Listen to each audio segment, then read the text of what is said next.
Hey everyone. Welcome back to the Break Vape podcast, episode 27. I am your host, Tami Ernst, and it is my honor to be here with you all today.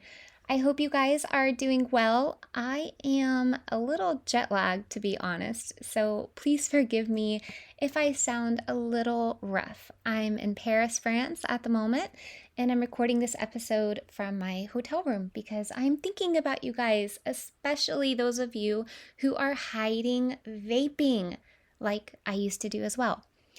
Last week, we touched on hiding our vape addictions, and I want to expand on that today because it is such a crucial topic. Because if you vape, chances are that you have hidden it in some form or another. We've all hidden it at some point, so believe me, you are not alone. In fact, I was just reading an article on this very topic, and the way that I came across it seemed kind of like fate, or maybe my RAS system in my brain is just highly activated around vaping. For that information on your RAS system in your brain, which is such a fun topic, go back and listen to episode number 18, I believe. Yes, number 18, after you're done with this one, if you want a refresher on that. So, in preparation for my 9-hour flight from Houston to Paris, I wanted to have a bunch of things to read that I don't usually get the leisure time to spend on. So, I brought a Cosmopolitan Magazine, a cooking magazine, a newspaper, and the current book that I'm reading, which is Dave Asprey's book called Work Smarter, Not Harder, which is really good so far, by the way. So, yes, I showed up prepared with all of the things. Guys, I can't tell you the last time I picked up an issue of Cosmopolitan Magazine. Not that I have anything against it, it's just not my go to unless I have an exorbitant amount of free time, which is pretty rare.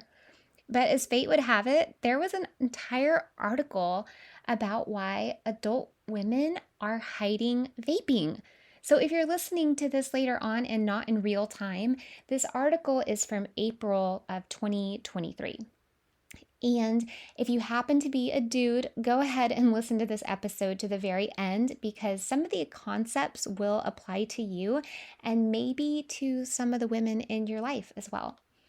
I really appreciate how honest and relatable the author, Jillian Anthony, was in this article as she shared her personal struggle and some hard facts about vaping. Jillian is a writer, editor, and a content strategist. She hosts the Cruel Summer Book Club podcast and writes the Cruel Summer Book Club newsletter, which explores change and living well. So, in this article, Jillian includes quotes from several other women that I'd like to share with you guys because they hit home for so many of us. The article is well written with direct quotes and Jillian's own style. So, instead of paraphrasing it and messing with her flow, I'm going to read it for you guys in just a second. I will also drop the link to the article in the show notes so that you can read it for yourself as well. The article in the actual magazine is shorter than the online version, by the way. So I am reading the online version because of the important extra details that are included by Jillian. So the headline grabs your attention. It says, "Shrouded in watermelon mint smoke, why so many women are vaping in secret." Problematic drinking may have gotten all the attention during the pandemic, but if you look around, you'll notice that it's the adults in your life who are leaving peach mango scented clouds in their wake. By Jillian Anthony, and then the article continues. I was 32 and miserable when I got addicted to vaping. It was the winter of 2021, and I was unemployed and living with my parents in Las Vegas where I knew no one. As my temporary pandemic living situation dragged on, my mood grew darker and more desperate. I bought a nicotine vape at a local smoke shop to take the edge off as a treat. My vaping habit was my way of trying to hold off an emotional tsunami with a boogie board. Wow, okay, I'm just going to interrupt the article really quick to just reiterate that sentence because when I read that, it hit home for me so hard. And I think for so many of us, we for vaping to try to avoid stress, but it actually causes stress. So Jillian said, my vaping habit was my way of trying to hold off an emotional tsunami with a boogie board. But I kept buying $12 electronic tubes of watermelon mint flavored nicotine to suck down in the solitude of my bedroom, away from my parents' prying eyes and aging lungs. Sometimes they'd knock on my door and I'd yell, 1 second, while flapping my hands in the air, waving away any invisible smoke, although the sticky, sweet smell lingered in the air. I felt ashamed. I was a millennial who had developed a habit that felt markedly teenaged, and it had me in a chokehold. As cigarette use has plummeted over the past several decades, vaping, with its enticing scent and aura of being quote unquote healthier, courtesy of some wishful thinking, has surged in popularity in recent years. Vaping is often associated with the very young. In 2021, a national survey found that 11% of U.S. high school students and 3% of middle schoolers reported vaping in the last month. But it's actually young adults who are propelling the explosive rise of vaping. A recent Gallup survey found that nearly 1/5 of 18 to 29-year-olds reported vaping, the highest of all age groups. The increase in alcohol use as a way of self-soothe may have gotten all the attention during the pandemic. But in reality, a lot of adults are also leaving that peach mango scented cloud in their wake and brushing off real health concerns. I'm far from the only grown woman who turned to vaping as a pandemic coping mechanism and then hid it from others. Jasmine Ledesma, 23, who lives in Brooklyn, New York, picked up vaping in 2020 after she had been cigarette-free for 2 years. Everyone was bored, Ledesma says, and I hope I'm saying your name right, Ledesma, if you're listening. Everything was kind of bleak. Everyone kind of needed an outlet. It was especially trying time for Ledesma, whose sister had passed away the year before. She was writing a novel, fictionalizing her sister's life, going through her sister's old journals, and reading about her addiction issues when her own addiction to vaping first blossomed.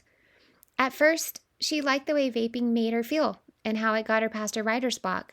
I felt like a proper poet, she says. But soon she was vaping constantly, even going so far as to sneak vape hits inside of the preschool where she worked. Ledesma didn't think it was possible to become addicted to vaping. But the first time I tried to quit, I was like, oh my God, I feel like I'm in 1 sec, if there's parents who have kiddos in the car, go ahead and turn this down and come back to it later. But the first time I tried to quit, I was like, oh my God, I feel like I'm in hell, she says. For the uninitiated, vapes or e-cigarettes work by electronically heating a liquid solution, usually containing nicotine and other substances, lending flavor and moisture into vapor. Vapors then breathe this in, delivering nicotine through the lungs directly to the bloodstream. Your body then releases adrenaline, which increases blood pressure and heart rate, and a rush of good feelings. Ledesma experienced intense withdrawal symptoms when she tried to quit, including depression and sensitivity to light. That's because nicotine is highly addictive, and vapes can give the user a higher concentration than cigarettes, clearing the path to a fiendishly difficult to break habit. 1 Juul pod contains the same amount of nicotine as 20 cigarettes or a pack, and seasoned vapors can puff through a pod in a day or two. Ledesma now tells her coworkers at her retail job that she's heading to the bathroom whenever she needs a smoke break. Her parents and most of her close friends don't know about her vaping either. I like to keep secrets, she says. I think it's fun, but she's also worried about seeming immature. Older people are smoking cigarettes and younger people are vaping, like really young people, she says. Whenever I go to the smoke shop, it's basically 14-year-olds. Davida, I hope I'm saying your name right, Davida, 27, of Chicago, Illinois, who asked that I only use her first name for privacy, feels too old to be vaping in some ways too. She started vaping when she was 19 as a way to wean off of cigarettes. Research has shown that vaping does not have a significant correlation with quitting cigarettes. 8 years later, she uses a box mod vape and dislikes Juuls, which she associates with a younger crowd. I'm a little bit older than a lot of the people who are juuling now, Davita says. And for me, it feels kind of like I would look like I was trying to be younger than I am. Davita usually smokes her brother's homemade juice, so she knows pretty much exactly what's going on in it, she says. That's one of the biggest concerns with smoking, all the nonsense that goes in there. Still, she's confident that vaping is better than smoking cigarettes. I have an opinion on that, but I'm not going to say it. I'm just going to keep reading the article. Okay, article goes on to say, I feel like it's still not the best for you, she says, but I mean, the same can be said for drinking alcohol or drinking a Coca-Cola. In reality, while e-cigarettes don't contain tobacco or some other carcinogens like tar found in traditional cigarettes, they can still be harmful and even deadly. And that I do agree with. And let's keep going. Recent studies have linked vaping to increased risk of asthma and other pulmonary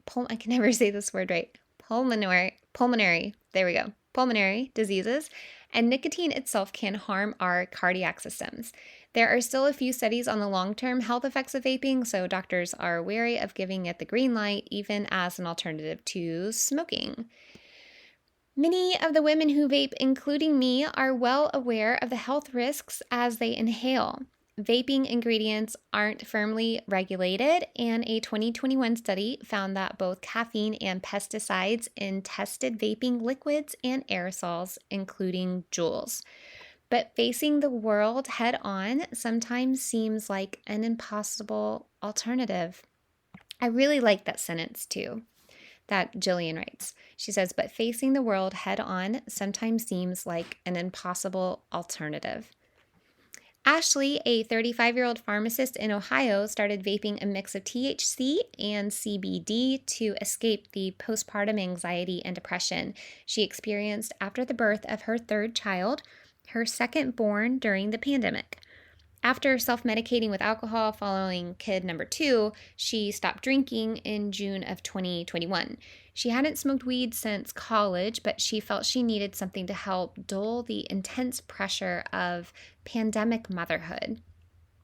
I needed to find something that was going to help me self-regulate because I was fearful that I was going to ruin my family with my outburst, with my anxious tendencies, with my attitude, Ashley says. And so I'm like, well, it's either this or I destroy my kids' childhood and my family. It's no secret that parents, and specifically mothers, have felt abandoned by the government and social institutions in the wake of COVID.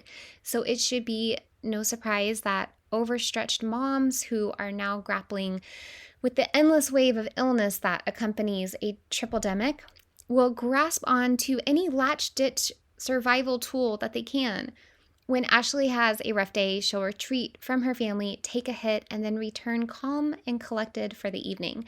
Her husband knows she smokes, but she still feels bad about it.